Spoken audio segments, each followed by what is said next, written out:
Hey guys, welcome back to Premium Podcast. I'm your host, Veronica Mariah, and I just want to give a special thank you to anybody who's been watching, commenting, and subscribing. My baby daddy's solar return. I know it was not together, but one thing I can say is before we had our baby, we was best friends. So we grew in love, and then we had my son, and then we grew apart, and that's okay. But it was always still love. Like love don't change. Like when you love somebody, you gonna love them forever. So even though we went our separate ways, he had his own thing going on, I had my own thing going on. It was still that was still my best friend. And I'm so thankful that I got to experience him and love on him. And I'm thankful that he got to continue his legacy with me, with our son. I just left the bank from opening up my business bank account. I'm so excited for this new business endeavor. I can't wait to tell y'all all about it. I don't know. I just feel like I be seeing the realest shit when I'm in a car by myself. So here I am. Okay, so now I'm gonna text back about the podcast. Yeah, a lot of people don't know though. I was in a real bad state of mind, and I did not think that that was something that I would ever be able to just be okay with. And I feel like that's what broke me the most. So it's I feel like the important part is you gotta let it break you. You gotta feel it. And then you gotta let it go. But if you try to skip the process, if you try to skip from breaking to letting go, if you skip a step, it's not gonna work. I'm telling y'all, when you heal, you gotta embrace the whole journey. When I say I'll still hear a song, and before I'll cry, now I'm damn, that was so funny. We used to have a good ass time. I done changed the experience from being heartbroken, depressed to being thankful. I'm thankful that I got to experience love.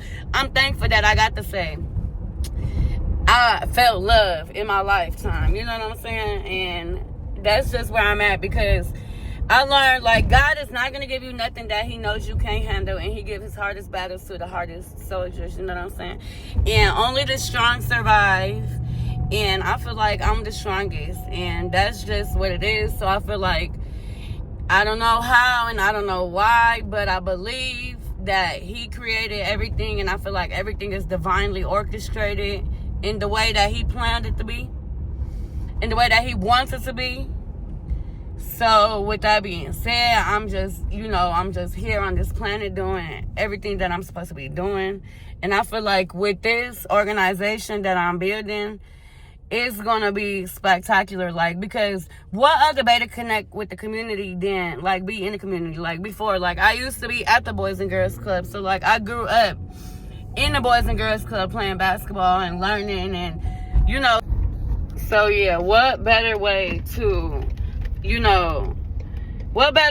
break the ice with the people by letting y'all know who I am, where I come from, what I have going on, and why. The why is so important to me, because the why is the most important part. Because I understand exactly where these kids is coming from, because I understand how hard it is to be out here trying to do something and you don't got the correct resources, or you don't got nowhere to live, or you don't know where you gonna eat, or it's so much that these young kids battle on a day-to-day basis that a lot of them don't even get a chance to share their story. I just want to be able to help the kids who have absent parents, because that's so important. I feel if you can help the kids, you could change the generation, this next generation. A lot of kids are lost. A lot of kids don't have guidance. A lot of kids just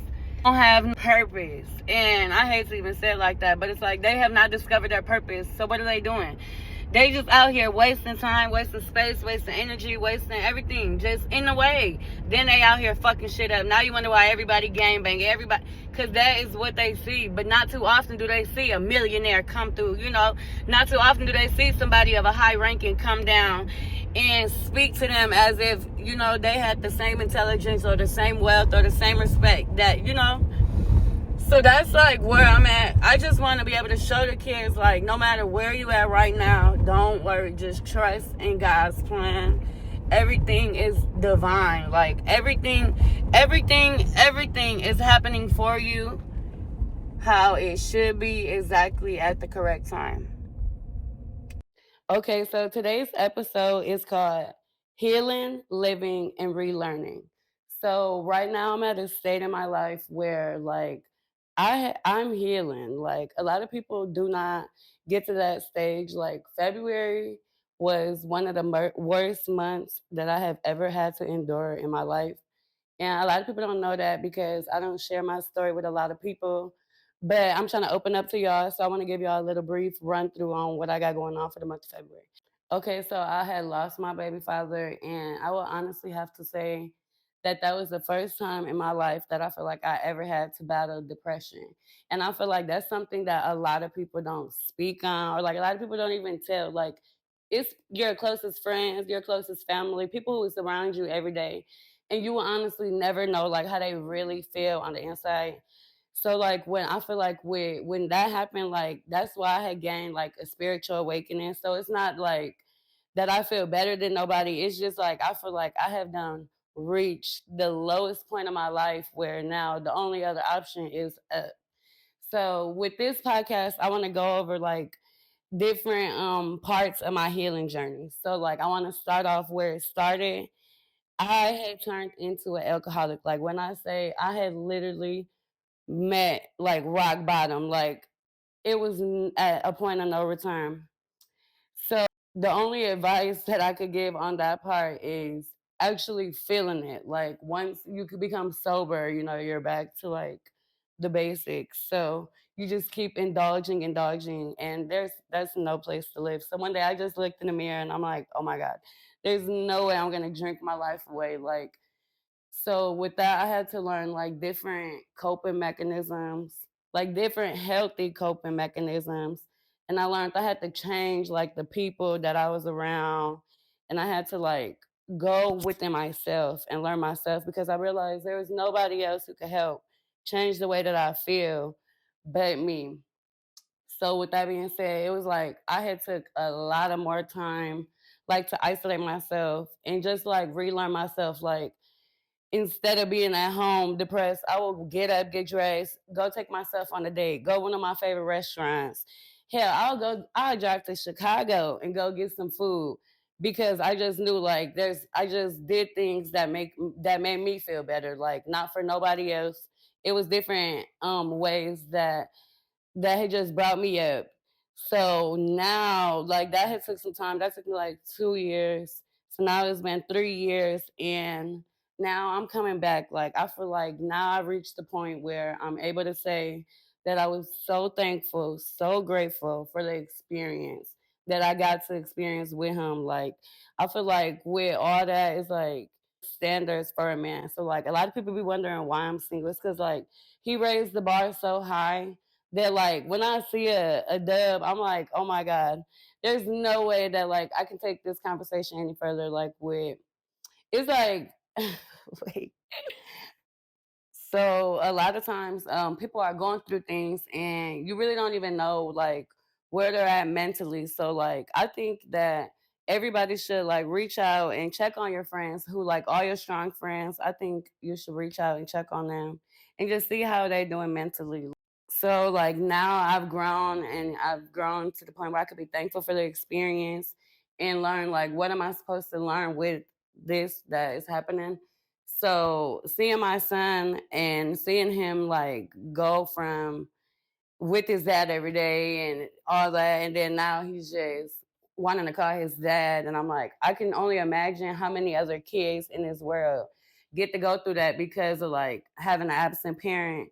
So that's what gave me the idea to create my own business. So I started a foundation called Love Us Foundation. It's a non for profit organization, and I'm going to be working with the youth here in our city, Rockford, Illinois. It's going to be any ages, and we're just going to be collaborating. It's going to be mentorships. I'm going to start posting about it more. I just legalized everything, got everything certified, and all my documents validated. So that's what I'm working on for 2025. Okay, so thank you guys for letting me share my vulnerable moment with you guys. Stay tuned for the following episode. What's a soulmate? It's well, it's like a best friend, but more. It's the one person in the world who knows you better than anyone else.